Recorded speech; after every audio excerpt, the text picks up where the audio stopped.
diberkati Tuhan, bertemu kembali dalam seri pelajaran sekolah Sabat. Sebelum kita memulai, ada baiknya kita berdoa dulu. Tuhan Allah Bapa kami yang bertata di dalam kerajaan sorga, terima kasih atas berkat-Mu hari ini. Sekarang kami akan memulai pelajaran sekolah Sabat kami. Kau pimpin kami dari awal pertengahan hingga akhir. Karena hanya dalam nama Putra-Mu, Yesus Kristus, kami berdoa dan mengucap syukur. Amin. Pelajaran sekolah Sabat, Minggu 27 Oktober 2024. Judulnya, Pengaturan Pertemuan. Bacalah Yohanes 4 ayat 1-4. Ketika Tuhan Yesus mengetahui bahwa orang-orang Farisi telah mendengar bahwa ia memperoleh dan membaptis murid lebih banyak daripada Yohanes, meskipun Yesus sendiri tidak membaptis, melainkan murid-muridnya, ia pun meninggalkan Yudea dan kembali lagi ke Galilea. Ia harus melintasi daerah Samaria.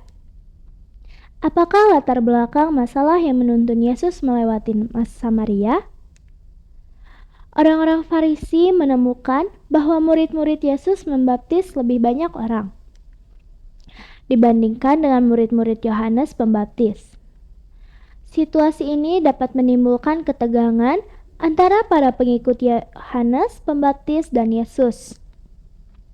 Murid-murid Yohanes secara alamiah merasa iri dengan status dan reputasi guru mereka. Bandingkan dengan Yohanes 3 ayat 26-30. Jawaban Yohanes yang mengesankan adalah bahwa ia harus semakin kecil, tetapi Yesus harus semakin besar. Yohanes 3 ayat 30. Mungkin untuk menghindari konfrontasi, Yesus meninggalkan Yudea dan pergi ke Galilea. Melewati Samaria adalah rute yang paling pendek antara kedua lokasi tersebut. Tetapi itu bukan satu-satunya rute yang memungkinkan.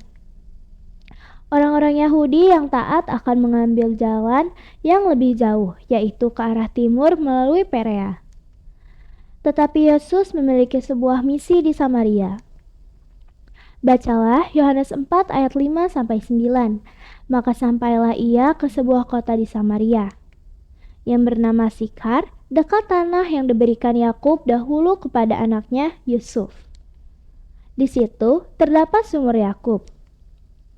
Yesus sangat letih oleh perjalanan, karena itu ia duduk di pinggir sumur itu. Hari kira-kira pukul 12. Maka datanglah seorang perempuan Samaria hendak menimba air. Kata Yesus kepadanya, "Berilah aku minum." Sebab murid-muridnya telah pergi ke kota membeli makanan. Maka kata perempuan Samaria itu kepadanya, "Masakan engkau seorang Yahudi minta minum kepadaku seorang Samaria?" Sebab orang Yahudi tidak bergaul dengan orang Samaria. Bagaimanakah Yesus menggunakan kesempatan ini untuk membuka percakapan dengan perempuan di sumur? Sumur Yakub terletak tepat di sebelah Sikhem, sementara Sikhar, tempat asal perempuan itu, berjarak sekitar 1 mil, 1,5 km. Yesus duduk di dekat sumur sementara murid-muridnya pergi ke kota untuk membeli makanan.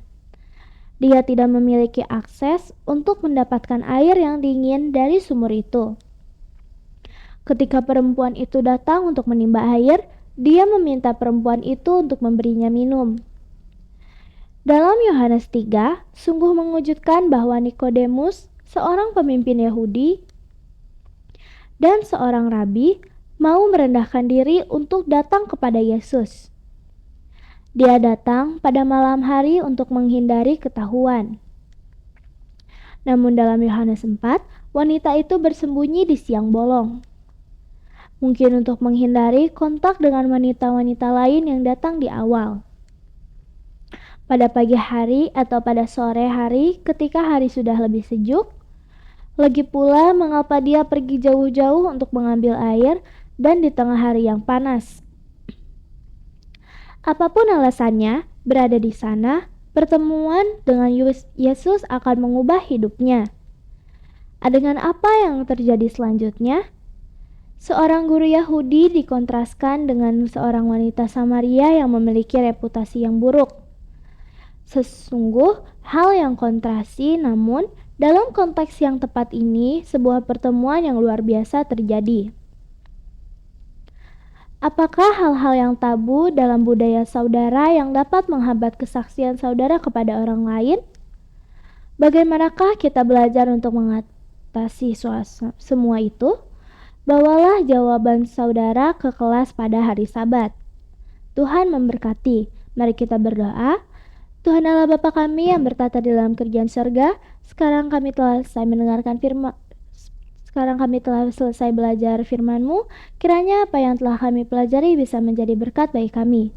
Kami juga berdoa untuk saudara-saudara kami yang mungkin sedang ada dalam pergumulan atau pergumulan dengan kesehatan mereka. Kau berkati mereka, sembuhkan dari segala penyakit mereka. Karena hanya dalam nama Putra-Mu, Yesus Kristus, kami berdoa dan mengucap syukur. Amin.